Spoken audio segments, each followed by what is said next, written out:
Alhamdulillahirrabbilalamin, kembali lagi di Islam itu Indah spesial Ramadan. Masya Allah ya. Dan jamaah Islam itu Indah yang ada di rumah, Masya Allah, yang dirahmati Allah. Masih kita membahas tentang tema hari ini, Ramadan datang, beban hilang. Alhamdulillah. Nah sekarang saya mau nagih janji Ustadz Syam. Tentang apa tuh? Ini tadi teman saya bilang yang tadi, itu. subhanallah. Ya. Jadi apa nih doa yang bisa dibaca dan mustajab ketika kita sedang mempunyai beban hidup yang begitu besar. Baik. Mohon izin penjelasannya, tafadhol. Bismillahirrahmanirrahim. Tabi guru-guruku Ustaz Maulana, Pak Kiai, Mas Fadli, serta guru-guru kami yang dimuliakan Allah Subhanahu wa taala. A'udzu billahi minasy syaithanir rajim. وَلَنَبْلُوَنَّكُمْ بِشَيْءٍ مِّنَ الْخَوْفِ وَالْجُوعِ وَنَقْصٍ مِّنَ الْأَمْوَالِ وَالْأَنفُسِ وَالثَّمَرَاتِ وَبَشِّرِ الصَّابِرِينَ الَّذِينَ إِذَا أَصَابَتْهُم مصيبة قالوا إنا لله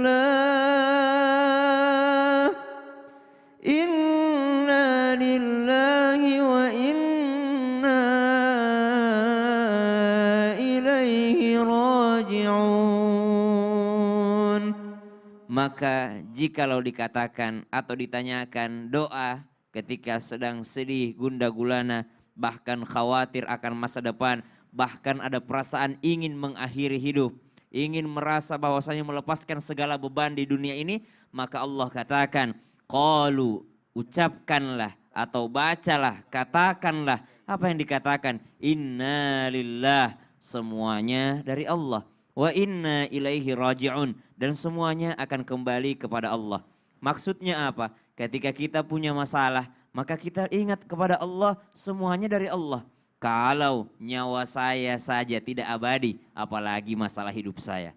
Kalau diri saya saja tidak abadi dari Allah dan akan kembali kepada Allah, apalagi beban hidup yang saya terima saat ini. Maka doa yang paling mustajab pertama yang kita dawamkan, bukan hanya kita baca, tapi kita fikirkan maknanya. Dan kita masukkan ke dalam hati apa yang diucapkan oleh Allah Subhanahu wa taala, diajarkan oleh Allah Subhanahu wa taala, inna lillahi wa inna ilaihi raji'un. Kemudian ada riwayat mengajarkan bahwa ada satu doa yang dibaca agar hati, perasaan ini menjadi tenang.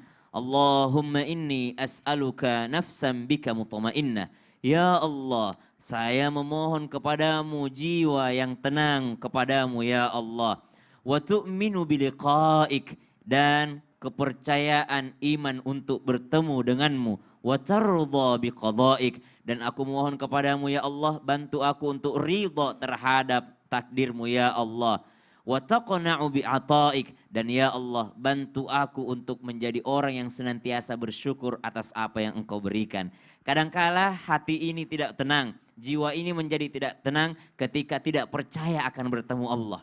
Yang kedua, kadangkala hati ini tidak tenang, jiwa ini tidak tenang ketika tidak terima dengan takdirnya Allah Subhanahu wa taala, qadar yang telah ditentukan Allah Subhanahu wa taala. Dan kadangkala jiwa ini gelisah, resah, gundah gulana. Kenapa? Karena tidak yakni bersyukur, tidak qanaah atas apa yang diberikan Allah Subhanahu wa taala. Maka sebelum kita berpikir kenapa ya saya merasa diri saya beban, maka fikirkanlah segala nikmat yang telah Allah berikan kepada kita. Wallahu ta'ala alam. Masya Allah, terima kasih banyak Ustadz Sama-sama, Syam. Jadi memang benar ya, hidup ini gak abadi gitu loh. Jadi cobalah kita memanfaatkan semaksimal mungkin supaya kita menghadap Allah ini gak ada beban. Betul atau semua segala sesuatu yang kita lakukan ini bisa dipertanggungjawabkan. Jangan jadi beban lagi ntar. Udah beban di dunia, tambah beban lagi di akhirat. Nauzubillah min zalik. Nauzubillah, subhanallah. Nah,